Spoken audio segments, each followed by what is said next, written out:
मेरा नमस्कार और प्रेमियों को जय सच्चिदानंद। तो आज हम स्वयं की आवाज़ बुक में अध्याय 7 स्टार्ट करेंगे। टॉपिक है कठिन समय के लिए बोझ को हल्का करें। तो कठिन समय के लिए बोझ को हल्का करें, इसमें अध्याय 7 में जानेंगे कि प्रेम रावत जी ने क्या लिखा है। इसे पढ़ेंगे, सुनेंगे और समझेंगे। तो स्टार्ट होता है यहाँ से। एक मरीज डॉक्टर के पास गया और बोला, डॉक्टर साहब, मुझे हर जगह दर्द होता है। डॉक्टर ने कहा, तुम्हारा क्या मतलब है? हर जगह दर्द होता है। जब मैं खुद को यहाँ छूता हूँ तो दर्द होता है। जब मैं यहाँ छूता हूँ तो दर्द होता है। जब मैं यहाँ छूता हूँ तो दर्द होता है। मेरे पूरे शरीर में दर्द होता है। मुझे पता है कि दिक्कत क्या है। डॉक्टर ने जवाब दिया, आपकी एक उंगली टूटी हुई है। जब आप जीवन में दर्द का अनुभव कर रहे होते हैं तो ऐसा महसूस हो सकता है कि ये सब कुछ दुख का स्रोत है। दुख के समय आपके आसपास की सारी दुनिया खराब लगती है। एक खूबसूरत सूर्यास्त, पुराने दोस्तों के साथ पार्टी, अपने पसंदीदा रेस्टोरेंट में रात का खाना, जो आमतौर पर खुशी का स्रोत हो सकते हैं, वे भी आपके जीवन में सब कुछ गलत हो रहा है ऐसा महसूस करा सकते हैं। ऐसा लगता है सब खराब है। मैं उस दर्द को जानता हूँ। मुझे पता है कि जब जीवन में कठिनाइयाँ आती है तो कुछ भी आसान नहीं होता है। कभी कभी ऐसा लगता है हम आगे जा रहे हैं, कभी कभी ऐसा लगता है हम पीछे जा रहे हैं।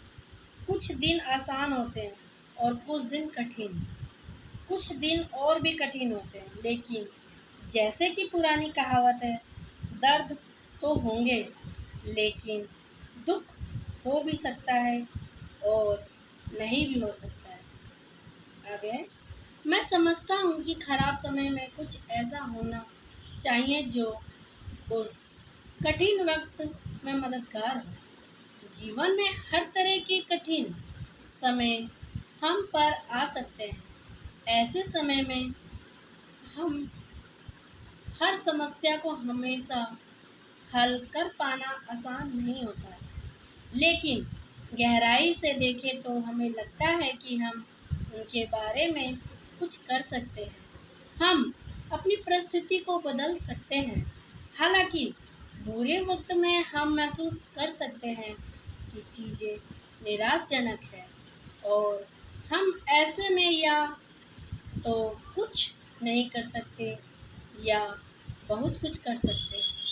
ये अवसर हमारे हौसलों पर तीखा हमला करते हैं, जिससे ऐसा महसूस हो सकता है कि भय, निराशा, अफसोस और दुख जैसी भावनाओं ने हमारे जीवन पर कब्जा कर लिया है। आगे, कभी कभी हम अपनी स्थिति को बदलने के लिए वास्तव में कुछ भी नहीं कर सकते। जीवन की कुछ बातें हमारे नियंत्रण से बाहर होती है और हमें इस सच्चाई को स्वीकार करना चाहिए। लेकिन हमारे पास हमेशा एक विकल्प होता है कि हम अपने अंदर कैसे प्रतिक्रिया करते हैं। कठिन समय हमें हमारी स्पष्टता और विवेक से दूर कर सकता है, लेकिन वे शक्तियाँ हमेशा हमारे अंदर रहती है। ये मानते हुए कि हमारे पास अपने अंदर की शक्ति से जुड़ने का भी अवसर है। हम जो महसूस करते हैं उसमें बदलाव की शुरुआत हो सकती है। आगे, जैसे जैसे हम जीवन की कठिनाइयों से गुजरते हैं, दो असलियत साथ साथ मौजूद होती है। एक बुरा जो हमारे दिमाग में चल रहा है और एक अच्छा जो हमेशा हमारे हृदय में रहता है। सबसे कठिन समय में भी यदि हम चयन करें तो हमारे पास सदैव अंदर की अच्छाई से जुड़ने की प्रबल संभावना होती है। यहाँ मैं कुछ और विचार रखना चाहता हूँ जो आपके जीवन में कठिन समय के साथ आने वाले भावनात्मक अंधेरे को कम कर सकते हैं। मैं मनुष्य की भलाई के लिए एक सकारात्मक स्थिति में से शुरू करना चाहता हूँ, क्योंकि ये विश्वास की दुनिया में से मैं मनुष्य की भलाई के लिए एक सकारात्मक स्थिति से शुरू करना चाहता हूँ, क्योंकि ये विश्वास की दुनिया में मैं ही गलत हूँ। इससे बड़ा कोई अंधेरा नहीं हो सकता।